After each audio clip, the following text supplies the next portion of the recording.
Hello दोस्तों, welcome back to my YouTube channel learn with Ankur ji. तो जैसा कि आपको पता ही है, हम अभी कर रहे हैं इन्वेंट्री वाउचर। तो इन्वेंट्री वाउचर की जो प्रीवियस वीडियो है उसमें हम सीख कर आए हैं कि हम इन्वेंट्री को हमने अगर किसी को ऑर्डर करना हो, यानी कि ऑर्डर इन सेंस हमने कोई सामान परचेज करना हो, तो हम परचेज ऑर्डर कैसे प्रिपेयर करते हैं, और परचेज ऑर्डर प्रिपेयर होने के बाद हमें जब वो गुड्स रिसीव होती है तो रिसिप्ट नोट कैसे बनता है। अब मान लीजिए कि आपको वो गुड्स रिसीव्ड हुई है, तो अब आगे हम उसी पार्ट को आगे कंटिन्यू करेंगे। अगर अभी तक आपने मेरा प्रीवियस वीडियो नहीं देखा है तो मैं आपके इसको डिस्क्रिप्शन बॉक्स में उसका लिंक डाल दूंगा। तो पहले आप वो वीडियो वॉच करें, फिर आप यहाँ पर आइए, उससे आपको कॉन्सेप्ट में और अच्छे से क्लैरिटी आएगी।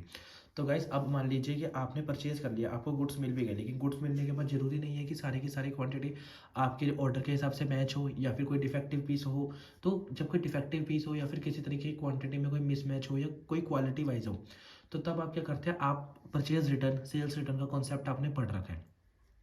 तो जब आप इन्वेंट्री को वापसी करते हैं, इन द सेंस आपने इन्वेंट्री पहले परचेज करी, अब आप इन्वेंट्री के रिटर्न कर रहे हैं, तो आपके पास इन्वेंट्री जा रही है। तो यहाँ पर हमारा जो टॉपिक हम सीखेंगे वो उसको बोलते हैं रिजेक्शन आउट। और जब हम सेल के पर्पज से सीखेंगे तो उसको बोलेंगे रिजेक्शन इन।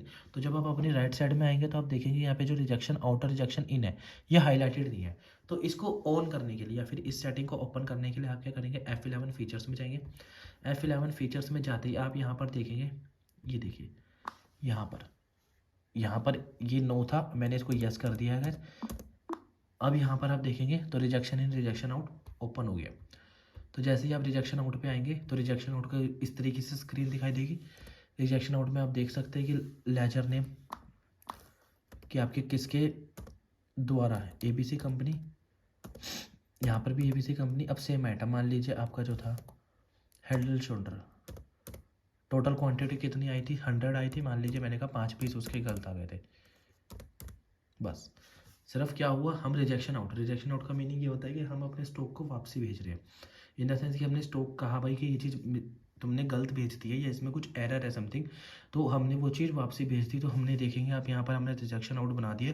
रिजेक्शन आउट में मैंने आपको ज़्यादा समझाने मतलब एक बेसिकली एक बताया, उसमें आप जितनी मर्जी क्वांटिटी, यहाँ 5 थी आप 50 भी कर सकते हैं, आप तीनों में से भी कुछ कुछ भेज सकते हैं। लेकिन मैंने आपको एक पॉइंट समझाना था, उसके लिए मैंने क्या करा कि आपके सामने हेड और शोल्डर की जो 5 पीसीस थे उसको मैंने रिटर्न कर दिया। बस गाइस, अब देखिए, अब आप जब आपको पता लग गया कि अब आपने रिजेक्शन वो कर दिए, तो अब आप जब देखेंगे गाइस, तो अब आपको क्या होगा कि अब आपने सामान अपना वापसी भेज दिया।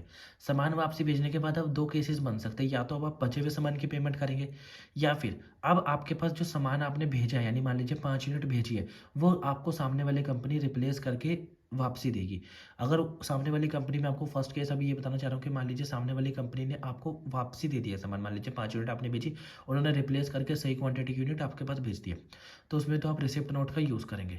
और अगर इन केस कि आपको जो है वो सामने वाली कंपनी ने कहा कि भाई जी टाइम लगेगा, या फिर उनके पास वो क्वांटिटी या क्वालिटी अवेलेबल नहीं है, तो उसमें आप क्या करेंगे, उसमें आप अपने परचेज ऑर्डर में जाके -5 यूनिट करके दिखा देंगे और उसके बाद फर्दर प्रोसेस